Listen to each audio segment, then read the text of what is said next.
Voilà, gloire à Dieu. Nous bénissons le Seigneur une fois de plus pour cette opportunité que Dieu nous accorde aujourd'hui. Nous nous retrouvons encore une fois de plus ce matin au travers de cette vidéo, au travers de ce direct pour continuer notre formation sur l'école du ministère. Et nous sommes en train de rappeler à chaque instant que chaque lundi, chaque mercredi et chaque vendredi avant midi, à partir de 9h30 par là, nous sommes à l'école du ministère. Et aujourd'hui, nous revenons sur les sujets dont nous sommes en train de traiter dans notre école du ministère. Parce que n'oubliez pas que nous sommes dans notre premier module. Le premier module de l'école du ministère, c'est ce que je vous avais dit la fois passée, c'est le cours intitulé « L'ossature d'un ministère puissant ». L'ossature d'un ministère puissant. Et la semaine passée, j'ai commencé à expliquer dans ce cours intitulé « L'ossature d'un ministère puissant » que le premier chapitre concernait l'appel au ministère. Et là-bas, dans l'appel au ministère, je vous ai fait remarquer qu'il y a premièrement 5 choses à retenir en ce qui concerne les appels. Je parle des appels parce qu'il y en a 5. Le premier appel, je vous ai dit la fois passée, c'est l'appel à l'existence, où quelqu'un vient rentrer au monde par sa naissance. Le deuxième appel, je vous ai parlé, c'est l'appel au salut, où quelqu'un, après avoir été né, ou après avoir été accouché, le deuxième appel, c'est l'appel au salut, où la personne qui existe déjà, n'est-ce pas, va maintenant donner sa vie à Jésus-Christ. Et Jésus-Christ deviendra son Seigneur et son Sauveur personnel. Et le troisième appel, je vous ai parlé de l'appel au salut. L'appel au salut. Dans l'appel au salut, il y a ce qu'on appelle la nouvelle naissance. Quelqu'un est né, il vient à l'existence. Deuxièmement, il reçoit le Seigneur Jésus-Christ, c'est l'appel au salut. Et le troisième appel, c'est l'appel au ministère. Premier appel, j'ai parlé de l'appel à l'existence, ça veut dire naître. Le deuxième appel, j'ai parlé de l'appel au salut, ça veut dire rencontrer le Seigneur Jésus-Christ pour être sauvé éternellement. Et le troisième appel, je vous ai parlé de l'appel au ministère. Ça veut dire que Dieu t'appelle à devenir serviteur de Dieu, ministre de Dieu. Et le troisième appel, j'ai parlé de l'appel à l'élévation. Parce que après avoir été appelé par Dieu pour servir Dieu dans les ministères, forcément Dieu va t'élever, forcément Dieu va t'élever, il va te bénir. Et c'est cela l'appel à l'élévation. Et le cinquième appel, j'ai parlé de l'appel à l'au-delà, la mort, c'est un appel, mourir c'est un appel. Dieu te rappelle, tu vas à l'au-delà, tu vas auprès de lui, c'est un appel. Donc, j'ai parlé de ces 5 appels. Si vous rentrez sur notre compte YouTube, vous tapez Bishop Désiré Bansenga, vous verrez la première leçon de l'école du ministère de la semaine passée, j'ai parlé sur les sortes des appels. Et quand j'ai fini de parler des sortes des appels, j'ai parlé sur le mécanisme de l'appel. Je parlais du mécanisme de l'appel aussi. Et dans le mécanisme de l'appel, je vous ai fait remarquer comment Dieu a procédé à l'appel du jeune Samuel. On a vu là-bas que quand Dieu appelait Samuel au ministère, c'est dans 1 Samuel, chapitre 3, le verset 1 à 6. Quand Dieu appelait Samuel au ministère, on a vu un mécanisme que Dieu avait mis en place. C'était quoi ce mécanisme? C'était que Dieu a impliqué le père spirituel de Samuel, qui s'appelait Élie, le sacrificateur, pour que l'appel arrive à Samuel. Et nous avons vu que Dieu, quand il appelle un jeune au ministère, le Seigneur s'arrange toujours à impliquer son père spirituel. Pourquoi? Parce que le Dieu que nous prions n'est pas un Dieu de désordre. Et j'ai expliqué là-bas que si ton père spirituel n'est pas impliqué dans ton appel au ministère, tu auras beaucoup de sérieux problèmes. Premièrement, le premier problème que tu auras quand ton père spirituel n'est pas impliqué, c'est qu'il ne va jamais te reconnaître comme ministre de Dieu. La deuxième chose, quand ton père spirituel n'est pas impliqué dans l'appel de ton ministère, il ne va jamais t'honorer. Ok? La troisième chose, tu vas échouer parce que tu vas être obligé. Je voulais dire, tu seras obligé d'évoluer seul parce que lui, parce qu'il ne va pas t'accepter, il ne sera pas à côté de toi et donc tu feras un parcours seul. Ok? Et quand on fait un parcours seul dans le ministère, il y a beaucoup de chances qu'on échoue. Et ça, ce sont des choses qu'on a parlé la fois passée. Et en plus de cela, nous avons encore dit que dans les ministères, il y a des réalités qu'il faut comprendre. Et aujourd'hui, je voudrais parler d'une grande réalité dans les ministères, dans l'entrée, dans l'appel au ministère. Quand Dieu t'appelle au ministère, il y a ce qu'on appelle aussi l'entrée dans les ministères. Ça, c'est très important, l'entrée dans les ministères. Et vous savez avec moi que quand Dieu appelle quelqu'un, le jour où Dieu t'a appelé et le jour où tu dois rentrer dans les ministères, il y a un espace entre ces deux jours. Dieu peut t'appeler aujourd'hui, mais ce n'est pas aujourd'hui que tu dois rentrer dans ton ministère. Le jour de l'appel et le jour de ton entrée dans les ministères, ces deux jours sont séparés par un laps de temps. Et ce laps de temps-là est très important parce qu'il faut apprendre à profiter de ce laps de temps qui sépare le jour de ton appel au ministère et le jour de ton entrée au ministère. Je prends un exemple. Quand vous regardez Moïse, vous verrez que Moïse, avant d'entrer dans les ministères, le Seigneur qui l'a appelé, l'a permis aussi d'observer un temps de formation avant d'entrer dans les ministères. Et ça, c'est très important. Le jour où Moïse va rencontrer le Seigneur Jésus, pardon, qu'est-ce que j'ai dit?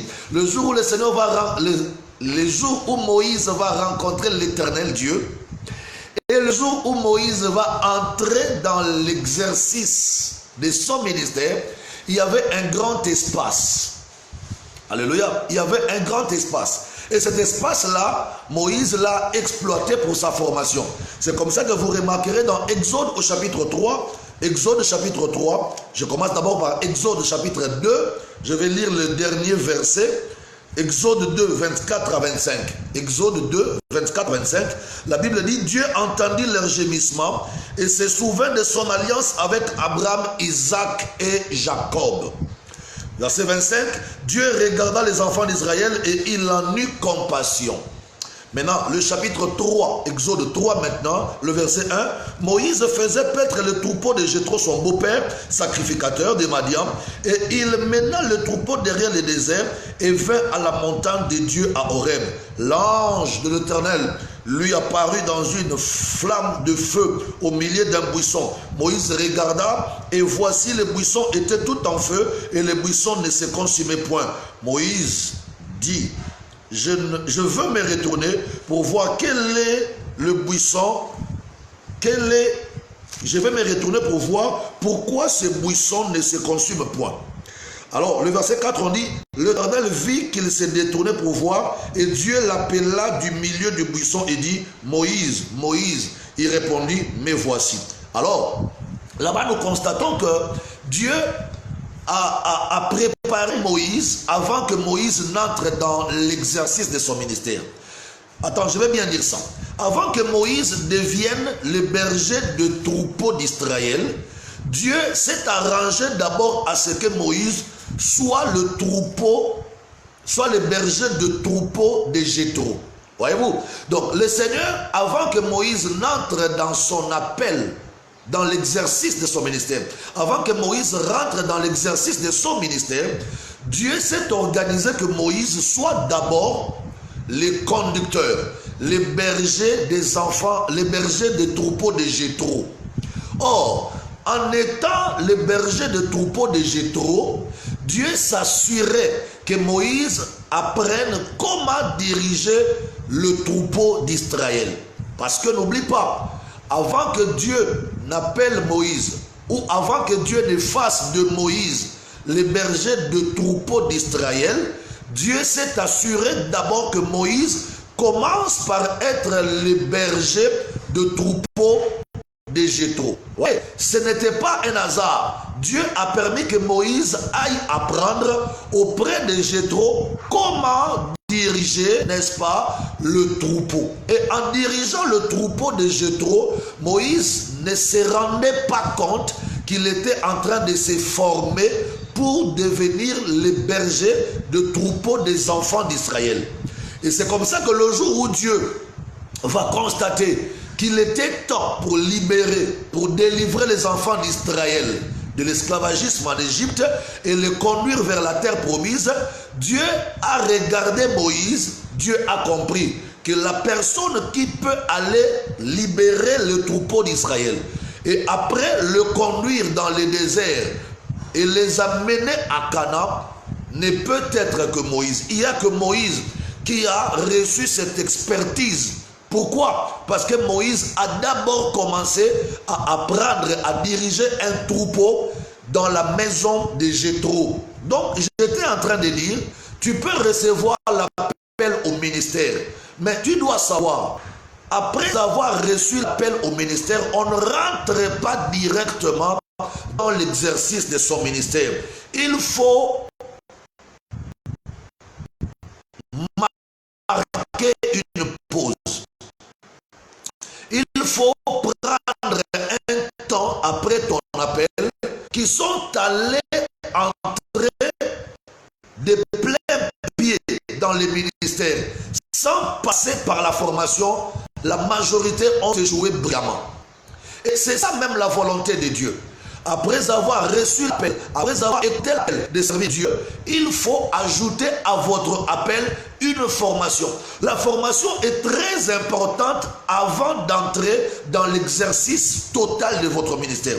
Parce que la majorité des appelés qui sont rentrés dans l'exercice de leur ministère sans passer par la phase de la formation, ce sont des gens qui ont échoué, des gens qui n'ont pas reçu et des gens qui ont disparu. C'est comme ça que Moïse était le choix de Dieu pour diriger les enfants d'Israël en sortant de l'Égypte. Parce que Dieu ne pouvait pas confier son peuple en sortant de l'Égypte à un homme de Dieu qui n'avait pas l'expérience de diriger le troupeau. Donc, il n'y avait que Moïse qui avait cette expérience de diriger le troupeau. C'est comme ça que Dieu a pensé à Moïse et Dieu a pris Moïse pour faire de lui le dirigeant de troupeau d'Israël. Alors, là, il faut comprendre une chose. Comment est-ce que Moïse a reçu l'expertise d'être le dirigeant d'un troupeau? C'est en restant, c'est en acceptant d'être le troupeau des bergers des brebis de Jéthro. Quand Moïse a accepté d'être le berger de troupeau de Jéthro, Moïse l'a accepté, se rendant pas compte que c'était déjà une formation que Dieu lui proposait. Voyez-vous, je vais dire une chose. Si Moïse n'avait pas reçu la formation de diriger le troupeau de Jéthro, Moïse n'allait pas être capable de diriger le troupeau d'Israël. Et ça, c'est très important. L'aspect formation est très important. Il ne faut jamais négliger la formation dans les ministères. Je vais dire à quelqu'un, l'efficacité de ton ministère dépend de la qualité de la formation que tu as reçue. Voyez-vous, tous les serviteurs de Dieu qui ont mis du sérieux dans leur formation sont devenus très efficaces et sont allés très loin. Là, je vais encore parler de notre serviteur de Dieu. C'était Saul de Tarse. Regardez.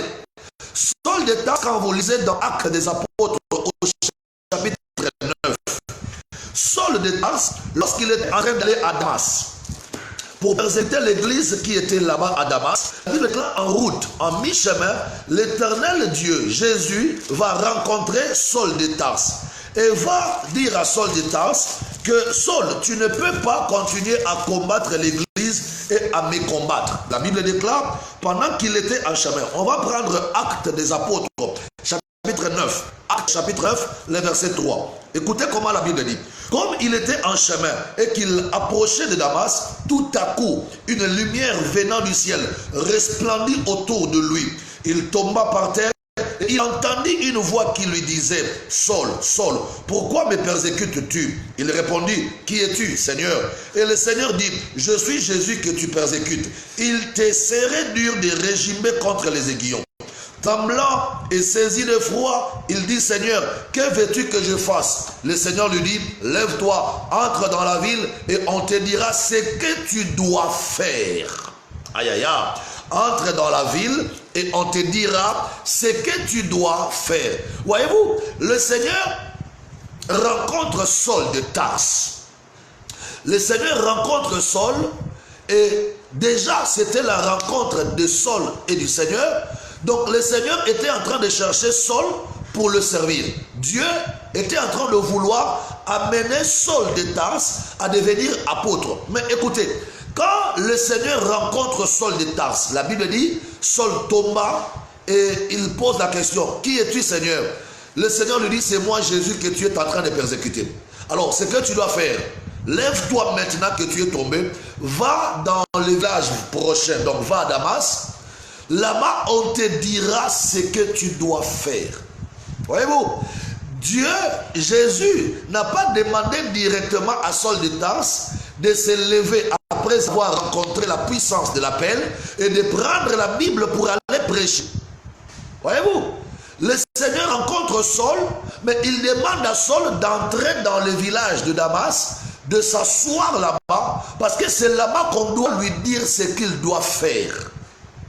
Quand la Bible utilise cette expression, va dans le village prochain, là-bas à Damas, on te dira ce que tu dois faire. On te dira ce que tu dois faire. Ça veut dire quoi? Là-bas à Damas, on t'enseignera ce que tu dois faire. Voyez-vous? Donc, tu peux rencontrer Dieu dans ton appel. Le Seigneur t'apparaît, un ange t'apparaît, tu entends une voix ou tu reçois un songe. C'est pas mauvais, c'est bien. Mais tu dois savoir, après l'appel que tu as reçu, il y a la formation qui doit intervenir avant que tu n'entres dans l'exercice de ton ministère. Saul a rencontré Jésus lui-même. Jésus s'est révélé à Saul. Saul de Tarse a entendu la voix de Jésus. Mais le Seigneur Jésus lui a fait comprendre que le fait d'avoir entendu ma voix n'est pas suffisant pour toi, Saul, pour aller directement commencer à prêcher l'évangile. Il faut d'abord aller à Damas, le village prochain, t'asseoir là-bas à Damas. Et là-bas, on te dira, il y a des gens que j'ai mis là-bas à Damas qui te diront les choses que tu dois faire dans le ministère. Papa, l'appel c'est bon. Écouter la voix de Dieu c'est bon. Rencontrer un ange du Seigneur c'est bon. Voyez-vous? Recevoir des visions, des révélations, des songes que Dieu t'appelle pour devenir apôtre, prophète, docteur, pasteur, c'est bon.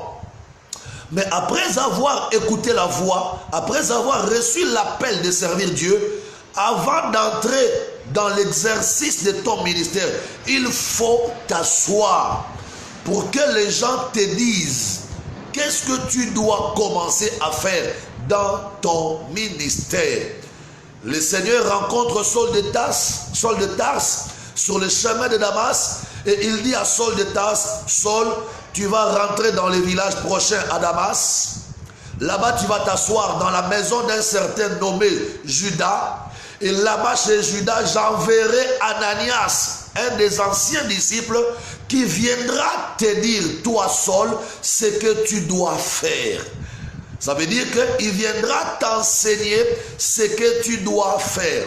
Voyez-vous que la formation a un rôle très important dans notre ministère. Vous savez, tous les hommes de Dieu, tous les ministres de Dieu qui brillent aujourd'hui dans les ministères sont des gens qui ont respecté la phase de formation. Lorsqu'on ne respecte pas le temps de formation dans votre ministère, vous ne serez pas efficace demain, vous ne serez pas fort, vous ne serez pas brillant. Voyez-vous, il y a des choses qu'on doit écouter, il y a des choses qu'on doit nous dire, il y a des choses qu'on doit apprendre, il y a des choses qu'on doit nous enseigner. Et ce sont ces choses-là qui contribueront à notre efficacité dans les ministères.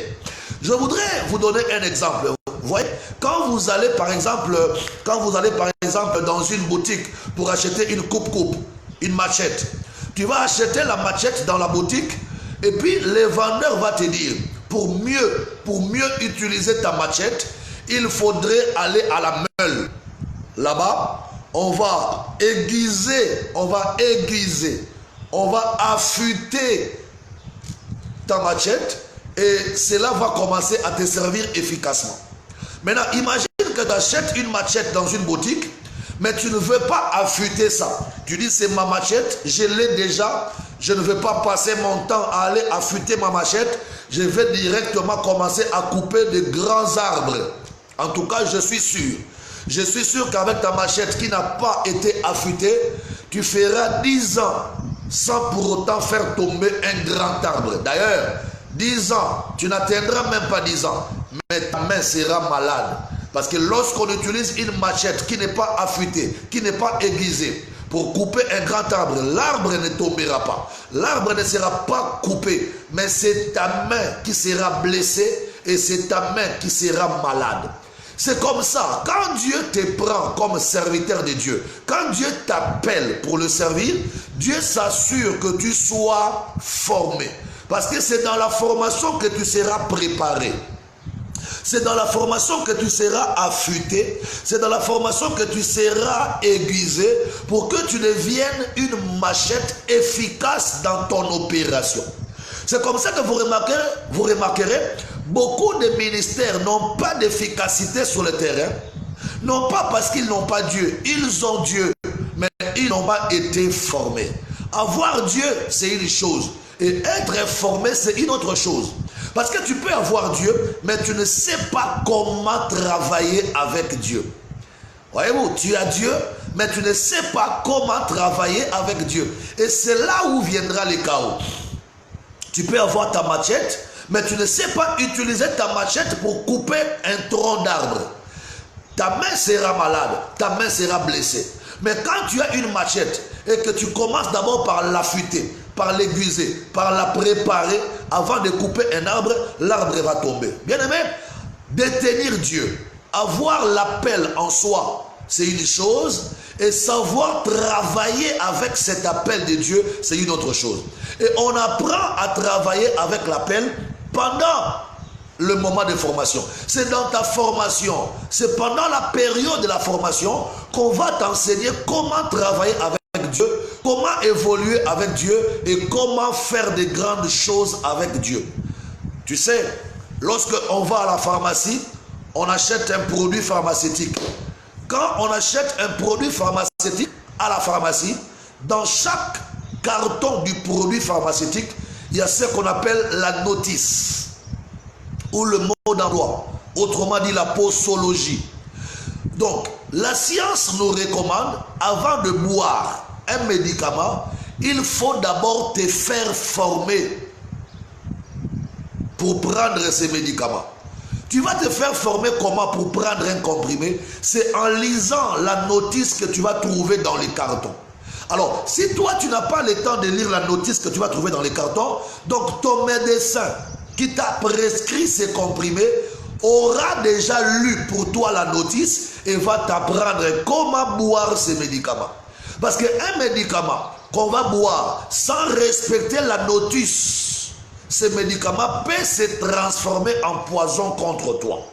C'est là où beaucoup de ministères n'ont pas aidé les appelés. Beaucoup de ministères ont aidé beaucoup de gens à échouer, à se perdre.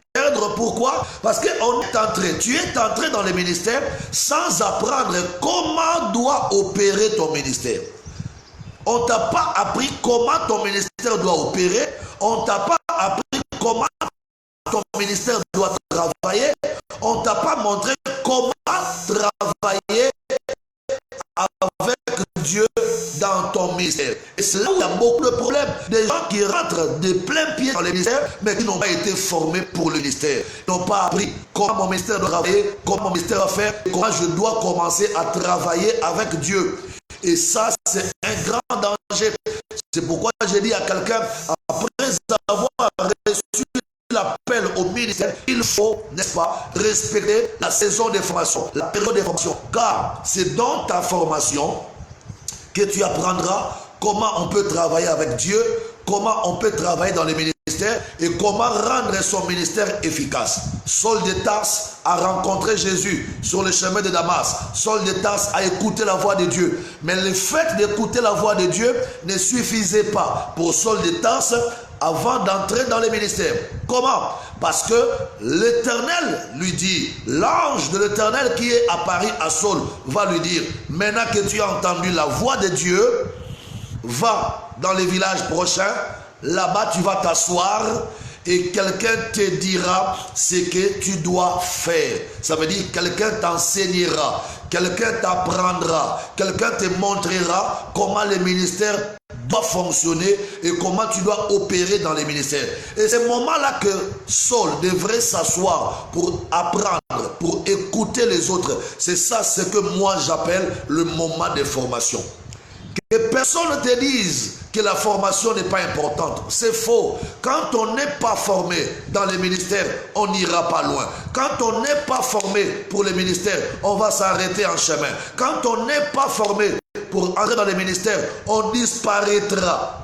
Tu ne seras même pas capable, n'est-ce pas, d'atteindre la destinée que Dieu a prévue pour ton ministère, que tu seras déjà disparu. Pourquoi? Parce que tu n'as pas voulu t'asseoir et apprendre. Un ministère ne peut pas être efficace si ce ministère n'a pas pris le temps de la formation. La formation est très importante. Parce que dans la formation, on va te léguer la connaissance des anciens.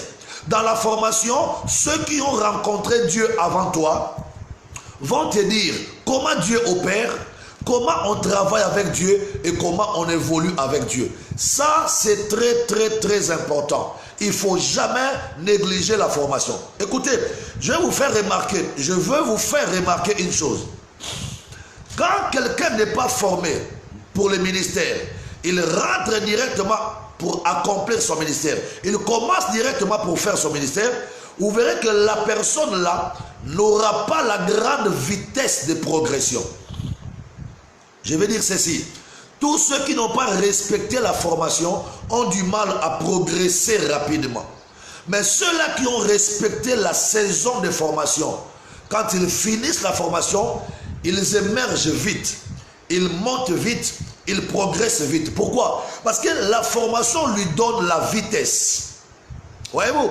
Ce que toi, tu peux faire dans 20 ans sans formation, celui qui est formé peut le faire dans 2 ans. Voyez-vous? Ceux qui ne sont pas formés mettent beaucoup de temps pour accomplir de grandes choses. Mais ceux qui sont formés ne mettent pas du temps. Ils accomplissent de grandes choses rapidement. Ça veut dire que la formation nous donne de la vitesse. La formation va te permettre de monter rapidement, de progresser rapidement. Ce que les autres ont fait dans 20 ans, toi tu peux le faire dans 5 ans. Pourquoi? Parce que tu as la connaissance. La connaissance est un pouvoir. Et la connaissance que tu as acquise dans la formation te donnera l'avantage par rapport à ceux de ta génération. La connaissance que tu as reçue dans la formation te donnera la vitesse par rapport à ceux de ta génération. Tu verras, dans ta génération, ceux qui n'ont pas respecté la formation ne vont pas aller vite. Mais si toi, tu respectes la formation, tu monteras vite, tu construiras vite, tu achèteras des terrains pour l'église vite, tu feras des grandes réalisations vite, tu engendreras des fils spirituels vite, tu formeras des serviteurs de Dieu vite. Pourquoi? Parce que tu as reçu la connaissance de ceux-là qui ont marché avec Dieu avant toi. Mais quand on veut entrer dans le ministère sans s'asseoir pour écouter l'enseignement des anciens, pour écouter la formation de ceux qui nous ont précédés, on va commencer à marquer les pas. C'est comme ça que vous remarquerez, il y a des ministères, malgré des occasions que Dieu donne dans ces ministères, malgré l'argent que Dieu donne dans ces ministères, malgré les opportunités que Dieu donne dans ces ministères, mais parce que dans ces ministères-là, il n'y a pas de formation, le ministère est en train de marquer les pas. Les choses n'avancent pas, l'œuvre n'évolue pas, on ne fait pas de grandes réalisations. Pourquoi? Parce qu'on a tout. On a l'appel, on a l'argent, on a les opportunités, on a les relations, mais on n'a pas la connaissance. Quand la connaissance fait défaut, le chaos arrivera. Car la connaissance te placera au-dessus de tes contemporains. La connaissance te donnera l'avantage par rapport à ceux de ta génération. Et la connaissance te donnera la vitesse par rapport à ceux de ta génération.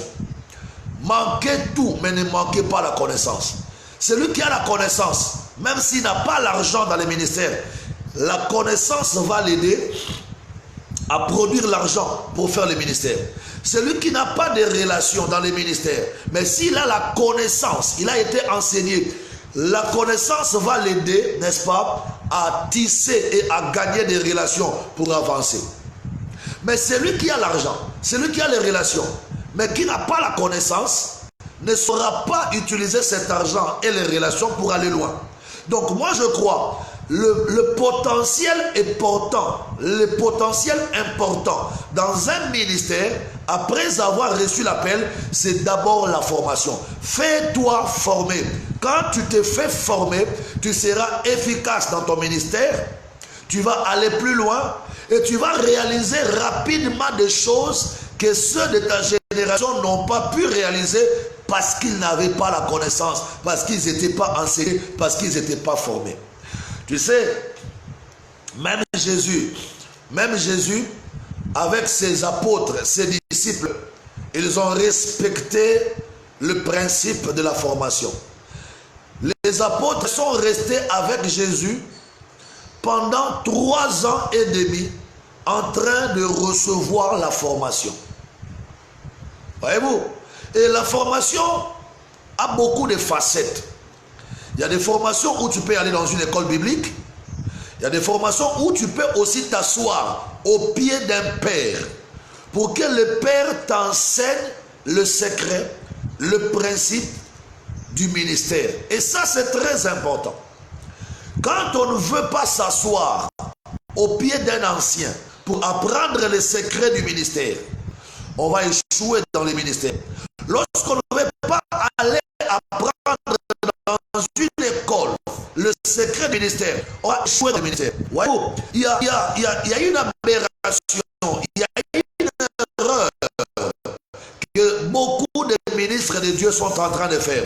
Certains disent, moi j'ai déjà Dieu m'a déjà appelé, cela me suffit. Attendez, être appelé par Dieu, avoir Dieu, rencontrer un ange, écouter Dieu, cela ne suffit pas.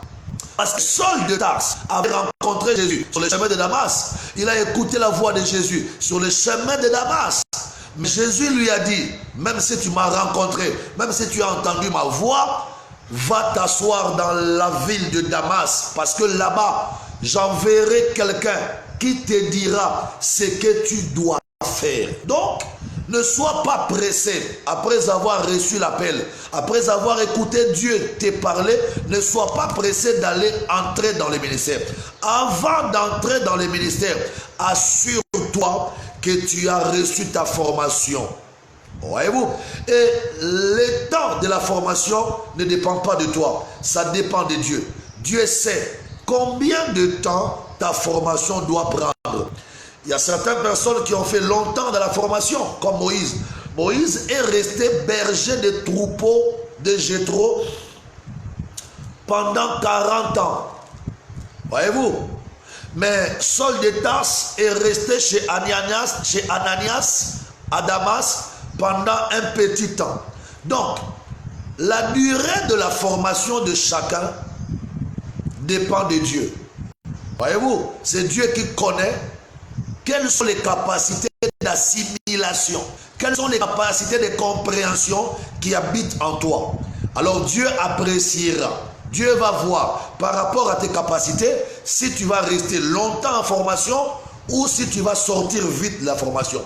Mais ce qui est important, ce n'est pas la longueur du temps de formation. Ce qui est important, c'est la connaissance que nous devons acquérir pendant notre saison de formation. Parce que sans la formation, ton ministère n'ira pas loin. Sans la formation, tu ne feras pas de grandes choses. Sans formation, tu n'iras pas loin. Il faut respecter la saison de la formation.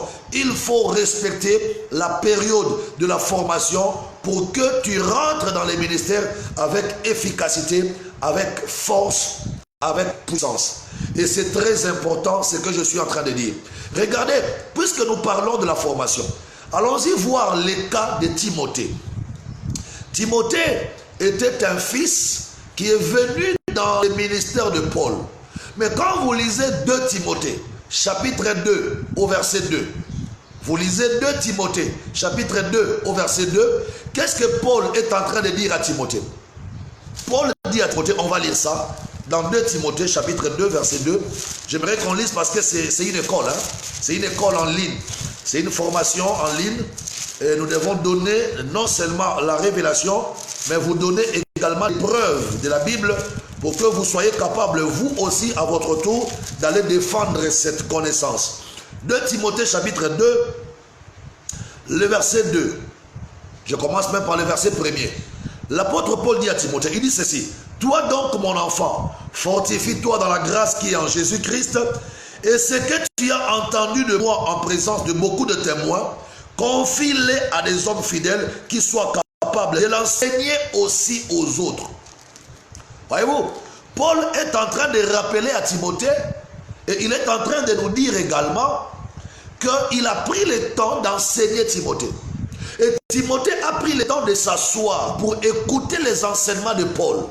C'est comme ça que Paul est en train de rappeler à Timothée. Il dit: Timothée, mon fils, fortifie-toi dans la grâce qui est en Jésus-Christ. Et ce que tu as appris de moi, ce que tu as entendu de moi, ce que tu as reçu de moi pendant ta formation ministérielle, tu dois être capable, toi aussi, d'aller le confier aux autres. Moi, Paul, je t'ai formé, toi, Timothée. Toi aussi, Timothée, ne brise pas la chaîne de production. Prends l'enseignement que je t'ai donné, va aussi l'enseigner aux autres. Voyez-vous? Donc, nous voyons là que Timothée n'est pas devenu un grand pasteur pour rien. On ne devient pas un grand homme de Dieu par hasard. Tout doit se préparer. On ne devient pas un grand homme de Dieu par hasard. Ce n'est pas par un bâton magique qu'on devient un grand homme de Dieu. Ce n'est pas par abracadabra. Ce n'est pas par une magie qu'on devient grand dans les ministères. Tous ceux qui sont devenus grands dans les ministères ont pris un temps de formation. C'est comme à l'époque de Salomon. Lorsque Salomon voulait bâtir les temples de l'Éternel, la Bible dit que Salomon était en train de tailler les pierres à la carrière. Salomon prenait le temps de préparer les pierres qui devraient construire les temples à la carrière. Aucune pierre, je voulais dire, aucune pierre n'est entrée dans la construction du temple de Salomon sans que la pierre soit taillée et préparée à la carrière. Merci Saint-Esprit. Toutes les pierres que Salomon a utilisées pour bâtir l'édifice du temple étaient des pierres préparées, taillées depuis la carrière. Et quand ces pierres-là arrivaient au chantier du temple de Salomon, on prenait seulement la pierre, on la plaçait à sa place qu'il fallait et la construction avançait. Voyez-vous, Dieu prépare ses ministres dans la carrière. Et la carrière de Dieu, c'est la formation.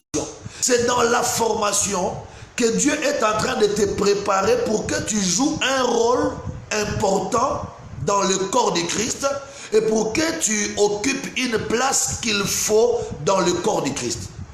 Aucune pierre non taillée, non préparée ne s'est retrouvée dans la construction du temple de Salomon.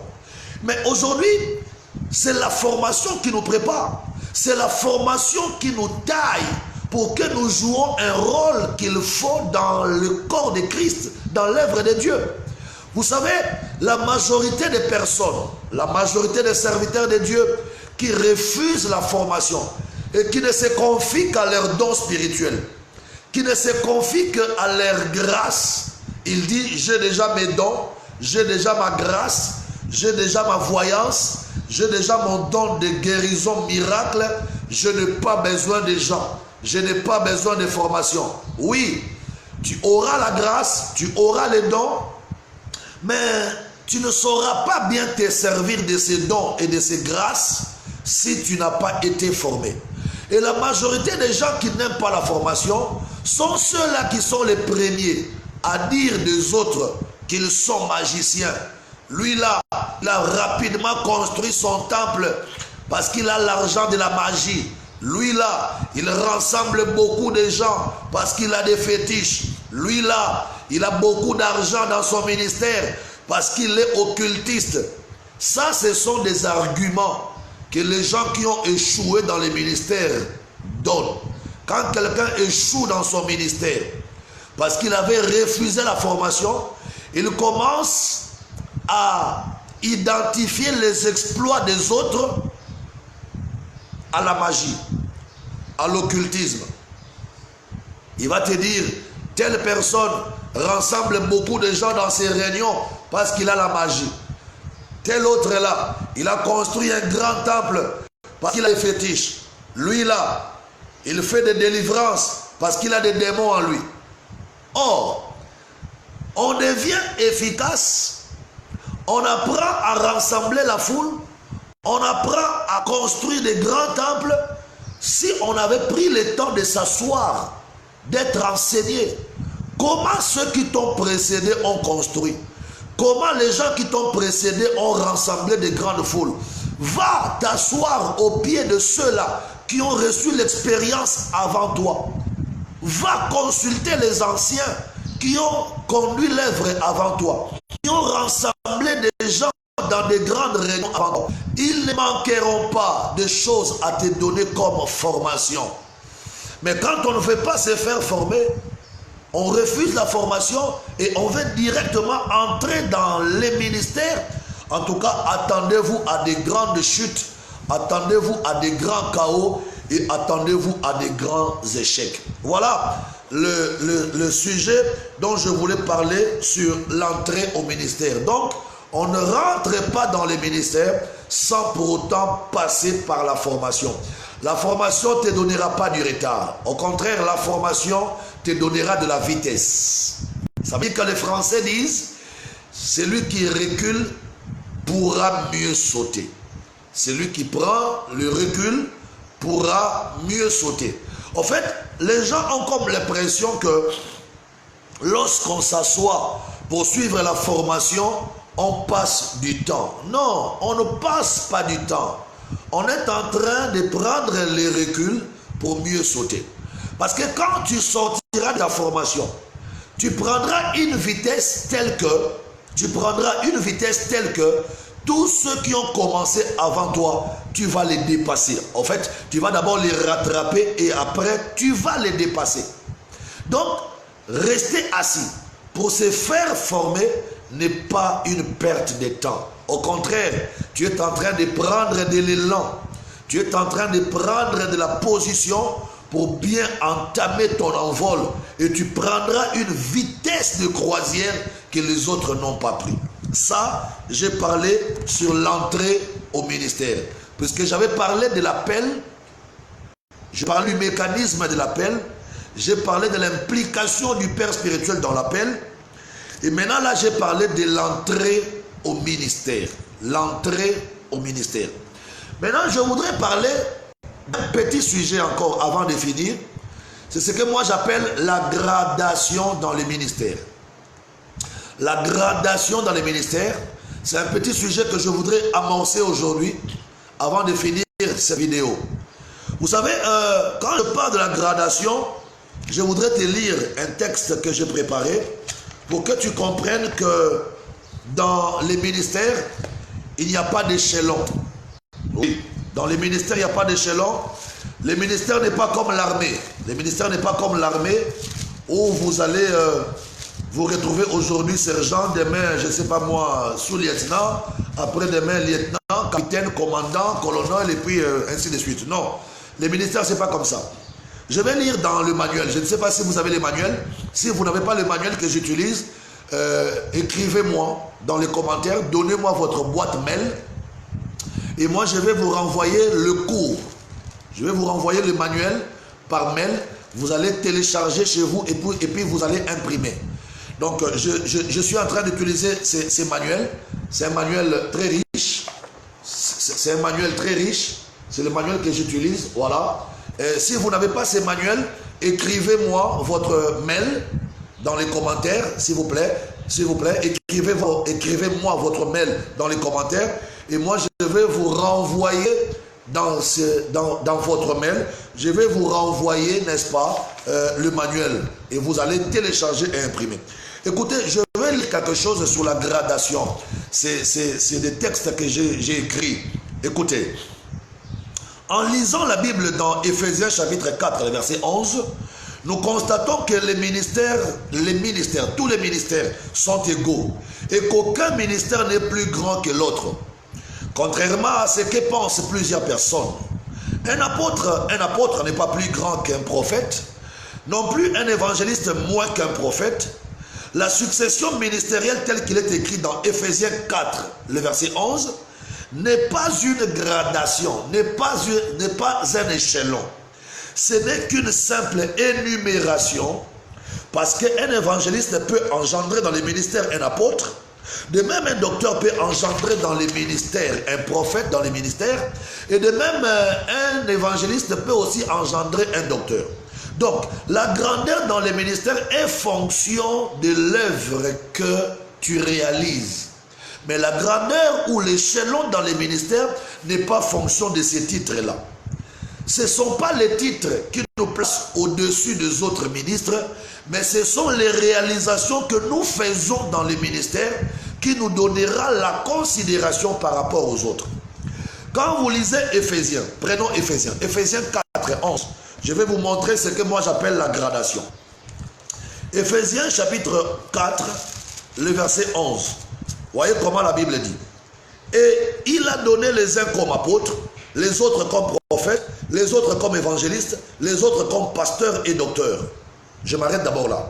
Il a donné les uns comme apôtres, les autres comme prophètes, les autres comme évangélistes, les autres comme pasteurs et les autres comme docteurs. On cite les apôtres, on cite les prophètes, on cite les évangélistes, les pasteurs et les docteurs.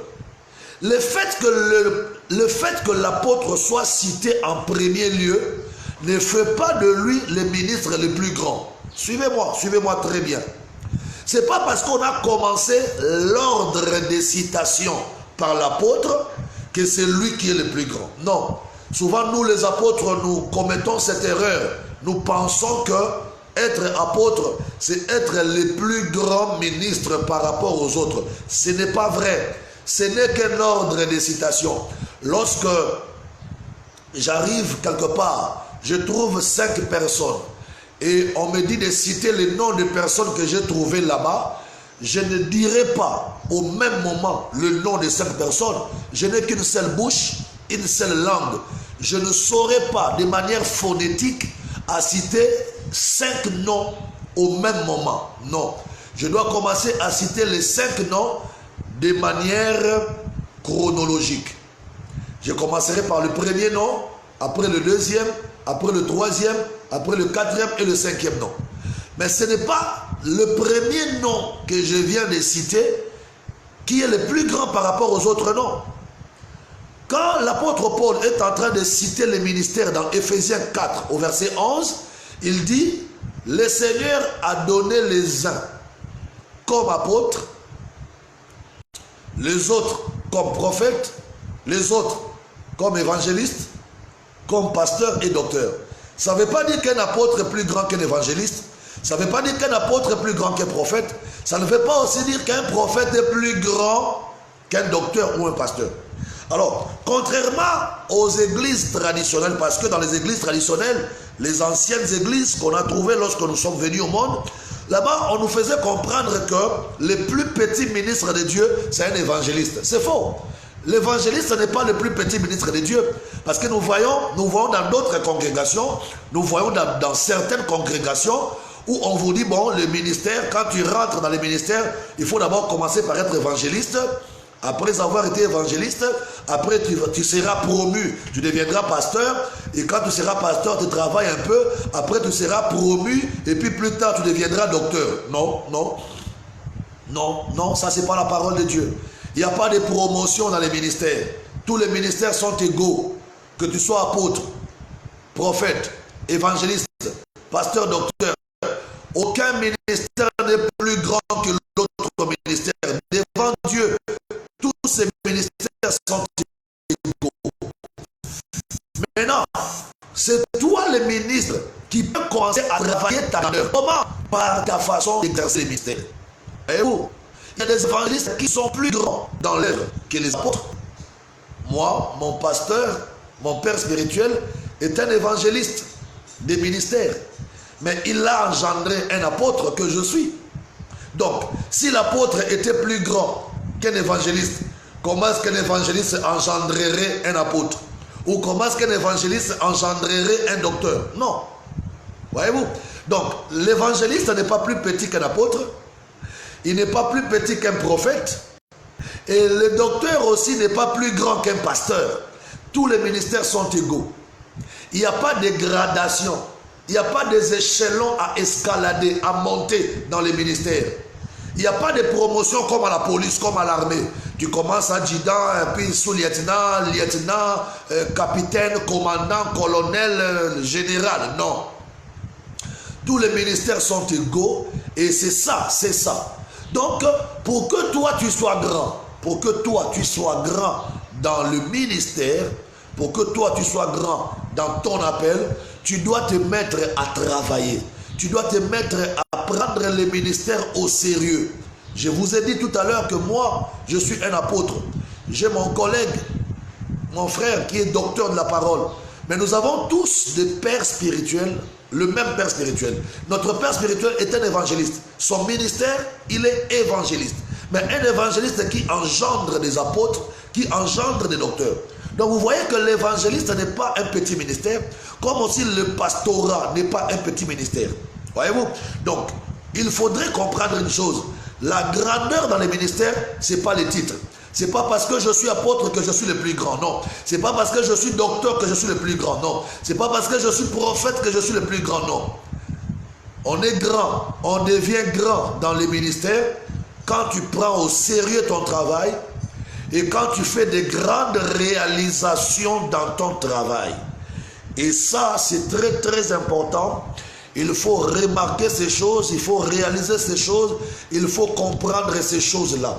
C'est ce que moi j'ai appelé aujourd'hui la gradation, n'est-ce pas? La gradation dans les ministères. Alors, les choses que je suis en train de dire sont très pertinentes. Si vous pouvez, n'est-ce pas, avoir des questions, écrivez-nous. Écrivez-nous dans les commentaires. Mettez-nous votre question dans les commentaires, nous allons répondre. Vous avez une préoccupation, écrivez, on va répondre. Si vous voulez aussi nous appeler, parler avec nous, nous avons notre numéro WhatsApp. Notre WhatsApp, c'est le plus 242 05 018 53 et 05 à la fin. Je reprends 00242 05 018 53 et 05 à la fin. Voilà, aujourd'hui j'ai parlé de l'entrée dans les ministères. J'ai dit qu'avant d'entrer dans les ministères, il faut respecter la phase de formation. Parce que c'est la formation qui te rendra efficace et meilleur dans les ministères. Et puis après, j'ai parlé de la gradation dans les ministères. Nous avons vu dans la Bible que tous les ministères sont égaux. Il n'y a pas de grands ministères, il n'y a pas de petits ministères dans l'œuvre de Dieu. Mais on peut être un grand ministre de Dieu par rapport aux réalisations et à l'œuvre que tu es en train de faire.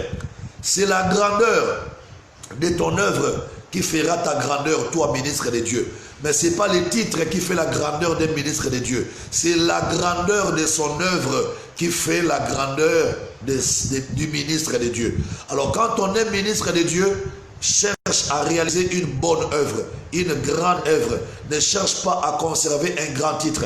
On n'a pas affaire, n'est-ce pas, à nos titres d'apôtres, à nos titres de prophètes et que sais-je encore. Mais on a affaire, n'est-ce pas, à faire une grande œuvre de Dieu, à faire une bonne œuvre de Dieu. Alors, le lundi à 9h30, par là, nous allons nous retrouver encore sur ces mêmes comptes pour parler, n'est-ce pas, d'un prochain sujet. Je parlerai le lundi prochain de la charge. Parce que j'ai parlé des ministres, mais je parlerai de la charge. Et puis je parlerai de détails dans l'appel au ministère. Les détails dans l'appel au ministère. Quand quelqu'un reçoit l'appel pour servir Dieu, il y a des détails qui doivent constituer son appel. Hein, c'est c'est un kit. L'appel, c'est un kit complet. L'appel au ministère, c'est un kit complet. C'est comme un téléphone que tu vas acheter dans une boutique. On va te donner le kit complet du téléphone. C'est-à-dire le téléphone lui-même, les oreillettes, les chargeurs, les câbles de téléchargement, le blindage, la housse. Tous ces accessoires-là autour du téléphone, c'est ce qu'on appelle un kit complet du téléphone. Le ministère aussi, c'est pareil. Quand Dieu t'appelle au ministère, autour de l'appel, il y a beaucoup d'accessoires, il y a beaucoup de détails. C'est pourquoi le lundi prochain, je parlerai de détails de l'appel au ministère. Tu dois connaître les détails qui accompagnent ton appel. Et ça, c'est la vérité. Il me reste qu'à vous dire un grand merci. Écrivez-nous votre boîte mail, donnez-nous votre boîte mail dans les commentaires. Et puis par rapport à votre boîte mail, nous allons vous renvoyer le manuel que nous utilisons. Voici le manuel, le fascicule qu'on utilise. On va vous renvoyer ça comme ça. Vous allez télécharger chez vous et puis vous allez imprimer pour suivre avec nous quand nous sommes en train d'enseigner. Merci à tous les ministres de Dieu qui nous ont suivis. Merci au pasteur Irénée Nouvou. Papa, que Dieu te bénisse. Merci à Arnold Bifouti. Merci à Isaac Diemo. Isaac Diemo, que Dieu te bénisse parce que tu as suivi la formation. Merci à Sedosco. Merci au frère leader Grâce Ganda. Bishop Zachary Lotumba, merci beaucoup. Merci Bishop Zachary Lotumba. Merci d'avoir été là avec nous pendant la formation. Que Dieu vous bénisse, Bishop. Pensez à partager ces liens et à inviter les autres à venir suivre notre formation en ligne. C'est toujours très important. Moi, je pense que tout homme de Dieu, je crois que tout homme de Dieu qui a fait un moment de marche avec le Seigneur peut communiquer aux autres quelque chose. Et merci d'avoir récolté la moi. Et que Dieu bénisse Bishop Zachary. Merci au pasteur Ezekiel Mbemba Eliakim depuis Paris. Bishop Zachary depuis Paris. Merci à Bishop Zachary depuis Paris. Axel Tomoa Mapani depuis Namibie. Que Dieu te bénisse, le frère Axel, que Dieu te bénisse. Le frère Isaac Diemo depuis l'Afrique du Sud à Johannesburg. Merci beaucoup. Merci à tous ceux qui nous ont suivis. Merci à tous les serviteurs de Dieu qui aiment ce que nous faisons. Merci aussi à ceux-là qui aspirent à servir Dieu et à devenir des hommes de Dieu. Merci parce que vous avez compris que la formation a une place très importante. Ne vous lassez pas de recevoir la formation. Prenez ici, prenez là-bas, parce que toutes ces formations peuvent contribuer à votre édification. J'ai aussi pensé à dire spécialement bonjour, spécialement à dire shalom à un grand prophète de Dieu qui est à Paris, le prophète Abo Jean-Paul. Cet homme est un prophète rare de ma génération qui interprète et qui explique les livres prophétiques de la Bible. Les prophètes qui interprètent les livres prophétiques de la Bible, ce sont ceux-là même, les vrais prophètes. Et actuellement, c'est une denrée très rare. Alors, merci à toi, le bishop et le prophète Abo Jean-Paul. Le prophète Abo Jean-Paul, je te salue, l'un de vrais prophètes de ma génération. Que Dieu te bénisse, prophète Abo Jean-Paul. Et bye bye. Au revoir. Ciao.